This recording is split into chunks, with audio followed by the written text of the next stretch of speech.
नमस्कार साथियों, मैं दीनानाथ सिंह इस अनेकांत दृष्टि चैनल पर आप सबका हार्दिक स्वागत करता हूं।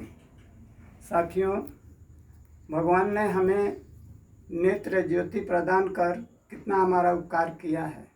सब कुछ ठीक हो, धन दौलत हो, स्वास्थ्य अच्छा हो, लेकिन नेत्र न हो तो सब बेकार है। तो नेत्र ज्योति हमारे लिए एक वरदान स्वरूप परमात्मा ने प्रदान किया है। किसी भी अंधे को क्या चाहिए? दो आँखें। यदि आँखें न हो तो हम कुछ नहीं कर सकते। अंधे को दो आँखें मिल जाएं तो वह समझेगा कि मैं परम भाग्यशाली हूँ जो मुझे नेत्र ज्योति मिल गई, और वह संसार को देखने लगेगा। ऐसा होता है कि कभी कभी आँख वाले भी अंधे हो जाते हैं। जैसे क्रोध में आदमी अंधा हो जाता है, उसे कुछ मैंने समझ में नहीं आता कि वो क्या कर रहा है। गुस्से में वह बहुत कुछ अनुचित कार्य कर बैठता है, और मोह में भी मनुष्य अंधा हो जाता है। अपने पारिवारिक लोगों या धन संपत्ति की मोह में वह अनुचित कार्य कर बैठता है, और जैसे कामांध लोग हैं उन्हें भी काम के आगे कुछ दिखाई नहीं पड़ता। वह सांप को भी रस्सी समझ लेगा, और यदि बिजली चली जाए तो क्या होगा? हमें कुछ दिखाई नहीं पड़ेगा। जैसे लाइटर हमें खोजना है, चाहे माचिस की डिबिया खोजनी है, तो हम ऐसे ऐसे करेंगे, हाथ से देखेंगे, अंदाज करेंगे कि वह कहाँ पर रखा हुआ है। और यदि सांप बैठा हुआ हो, फन काट कर बैठा हुआ हो, तो मेरा हाथ उस पर चला जाएगा तो क्या होगा? सांप तो हमें काट लेगा। तो हम अंदाज से काम करते हैं। यदि अंधकार हो तो हम अंदाज से ही काम करते हैं, क्योंकि हम तो समझ ही नहीं पाएंगे कि कहाँ पर क्या चीज़ रखा हुआ है, और सांप के चलते हमें धोखा हो जाएगा। तो ऐसा होता है, जैसे मोह में क्या हुआ, महाभारत में धृतराष्ट्र जो है पुत्र मोह में इतने अंधे हो गए कि उन्हें द्रौपदी के वस्त्र हरण के समय दुर्योधन का अनुचित कार्य दिखाई नहीं पड़ा। यदि उन्हें दिव्य दृष्टि मिल गई होती, उन्होंने ले लिया होता, सुयोग मिला था उन्हें, परंतु उन्होंने दिव्य दृष्टि लेने से इनकार कर दिया। तो यदि मिल गई रहती दिव्य दृष्टि तो उससे वे सब कुछ देखते और अनुचित कार्य के लिए अपने पुत्रों को दंड देते, लेकिन उन्होंने ऐसा नहीं किया। यदि हम जैसे गोस्वामी तुलसीदास जी कहे हैं कि राम नाम मणि दीप धरु, जीह देहरी द्वार, तुलसी भीतर बाहिरो, जो चाह सिउजियार। यदि हम चौखट पर दीप जलाकर रख दें तो क्या होगा? घर में भी उजाला हो जाएगा और बरामदे में भी उजाला हो जाएगा। कहने का मतलब, हम अपने जिह्वा पर राम का नाम लें या ईश्वर का भजन करें या उनके स्वरूप का ध्यान करें, तो वह ऊर्जा हमें आज्ञा चक्र से सहस्त्रार चक्र की तरफ ले जाएगी, और आज्ञा चक्र से फिर नीचे के जो केंद्र हैं, मूलाधार चक्र है, वहाँ तक पहुँचेगी। तो वह जो है शक्ति का स्पंदन मूलाधार चक्र तक पहुँचेगा, और आज्ञा चक्र से सहस्त्रार चक्र की तरफ पहुँचेगा। माने अब बीच में हम जिह्वा से ईश्वर का नाम ले रहे हैं। उसी को तुलसीदास जी ने कहा है कि राम नाम मणि दीप धरो।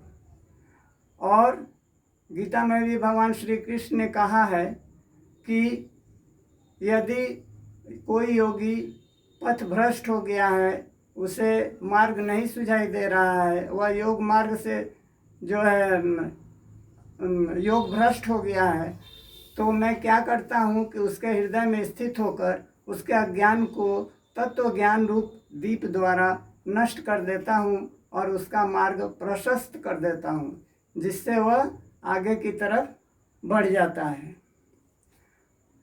ऐसा है कि जैसे कोई भी संकल्प द्वारा यदि हमारे नेत्र नहीं हैं तो शरीर के किसी भी अंग से हम देख सकते हैं, संकल्प के द्वारा अपनी शक्ति को, दृष्टि शक्ति को बढ़ा सकते हैं।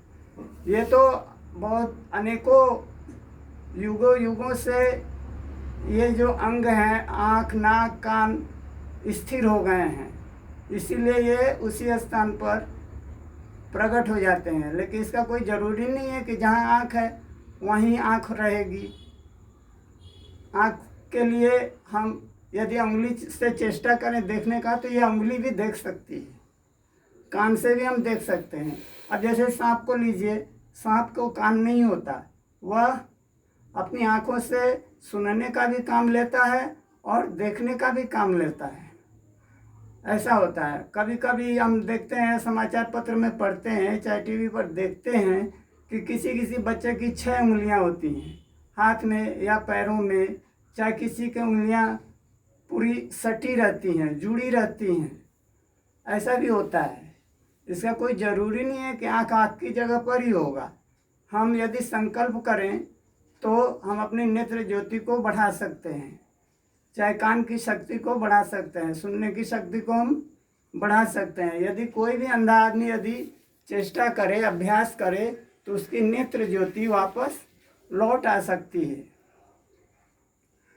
जैसे सुरक्षा की दृष्टि से यदि हम अंधे आदमी के हाथ में एक जलती हुई लालटेन थमा दें और उसे घर से बाहर की तरफ भेजें तो उसे तो कुछ दिखाई नहीं पड़ेगा, परंतु यदि वह चलते जाता है, आत्म ज्योति से जो है उसका पथ प्रशस्त होता है, उसे दिखाई पड़ता है।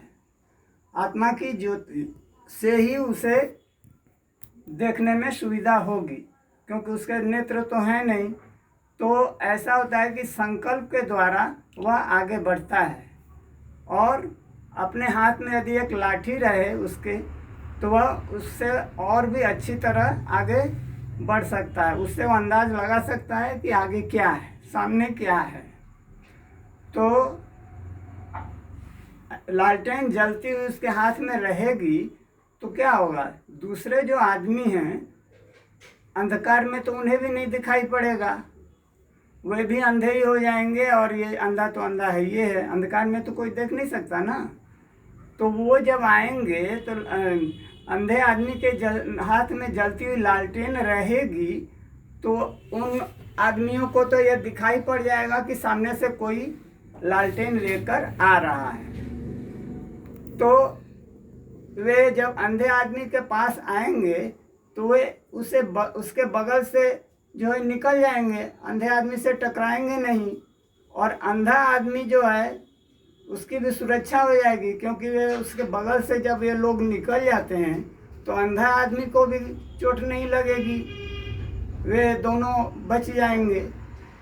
तो इसीलिए जब अंधा आदमी बाहर निकले तो उसके हाथ में एक जलती लालटेन रहे तो दूसरे आदमी उससे टकराने से बच जाएंगे, वे घायल नहीं होंगे। तो ज्ञान का प्रकाश हमें नेत्र ज्योति भी प्रदान कर सकता है, हमारी दिव्य दृष्टि खुल सकती है। अंधे को भी दिव्य दृष्टि मिल जाए, उसकी दिव्य दृष्टि खुल जाए, आज्ञा चक्र उसका सक्रिय हो जाए तो क्या होगा, ये चर्म चक्षु जो है, ये दोनों नेत्र नहीं भी रहेंगे तो वो तो दिव्य दृष्टि से सब कुछ देख सकता है, अपना भूत भविष्य वर्तमान सब कुछ देख सकता है। तो कहने का मतलब, जब कोई अंधा आदमी बाहर निकला है, चाहे बाहर से घर की तरफ आ रहा है, तो उसके हाथ में एक जलती लालटेन उसको सुरक्षा प्रदान करेगी, क्योंकि वह किसी से टकराएगा नहीं, क्योंकि जो दूसरे लोग हैं वे उसे देख लेंगे कि कोई अंधा आदमी आ रहा है, तो उस प्रकाश में वे उसे देख लेंगे तो बगल से निकल जाएंगे, तो किसी को भी चोट नहीं लगेगी। इससे उसको फ़ायदा होगा, दोनों ही लोगों को फ़ायदा हो गया, अंधे आदमी को भी और उसको भी। तो जलती हुई लालटेन अंधे के लिए परम आवश्यक है, तब उसकी दृष्टि जो है मतलब वह अंतर प्रकाश से, उसके अंदर यदि आत्मा में प्रकाश हो, हृदय के प्रकाश से, आत्मा के प्रकाश से वह बाहर की तरफ देख सकता है। उसकी आत्मा की ज्योति जलती रहेगी और उसका पथ आगे प्रशस्त होता रहेगा। तो इस प्रकार हम देखते हैं कि नेत्र की ज्योति हमारे लिए परम आवश्यक है और हमें ज्ञान का प्रकाश अपने अंदर धारण करना चाहिए ताकि हम अपने पथ पर आगे बढ़ें और हमारा विवेक जो है जागृत रहे। विवेक नष्ट होने पर हम आँख रहते हुए भी अंधे हो जाएंगे, क्योंकि हमें कुछ दिखाई नहीं पड़ेगा, हम क्या क्या अनाप शनाप करने लगेंगे। इसलिए जो है हमें आत्मा की ज्योति को जगाने के लिए योगाभ्यास करना चाहिए। भगवान श्री कृष्ण ने कहा है कि परम ज्योति जो है वह सब कुछ आलोकित कर देती है, मनुष्य का भूत भविष्य वर्तमान सब कुछ दिखला देती है। वह घर में बैठे बैठे ही तीनों लोकों की सैर कर सकता है, घूम सकता है, विचरण कर सकता है। तो इसीलिए हमें आत्मज्ञान की ज्योति जो है पाने के लिए चेष्टा करनी चाहिए, और जब यह ज्योति हमें मिल जाएगी तो वह स्वयं ही परमात्मा की तरफ बढ़ेगी, वह परमात्मा से योग युक्त हो जाएगी। इस प्रकार हम देखते हैं कि हमारे लिए योगाभ्यास करना बहुत ही ज़रूरी है। अब इतना ही कहकर मैं अपने वक्तव्य को विराम देता हूँ। आप सभी को बहुत बहुत धन्यवाद।